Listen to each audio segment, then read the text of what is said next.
অনেক দিন পর ঘুরতে যাচ্ছি গাইস। ঘুরতে ভোরবেলা রেডি হয়ে ট্রেনে করে বেরিয়ে পড়লাম শিয়ালদার উদ্দেশ্যে। ফাইনালি আমরা শিয়ালদা পৌঁছে গেছি, এখন ট্রেনের অপেক্ষায় বসে আছি। তারপরে আমাদের চলে এলো ট্রেন। আমি তো খুব মজা করছি, দেখো আমি তোমাদের সবাইকে টাটা করে উঠে পড়লাম ট্রেনে। তো ট্রেনটা কিছুক্ষণ অপেক্ষা করার পর তারপরে ফাইনালি ছাড়লো। তারপরে কিছুক্ষণ পর আমরা পৌঁছে যাব বোলপুর শান্তিনিকেতনে। আর কিছুক্ষণ বাকি গাইস। তো এই প্রাকৃতিক দৃশ্যটা তোমাদের সাথে একটু শেয়ার করলাম, কেমন লাগলো জানিও। ফাইনালি আমরা পৌঁছে গেলাম বোলপুর শান্তিনিকেতনে।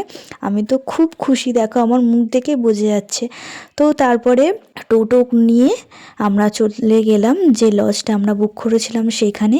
ফাইনালি আমরা রুমে পৌঁছে গেলাম। এর পরের পার্টে আমরা কি করলাম না করলাম সেটা তোমাদের সাথে অবশ্যই শেয়ার করব। তো চলো টাটা।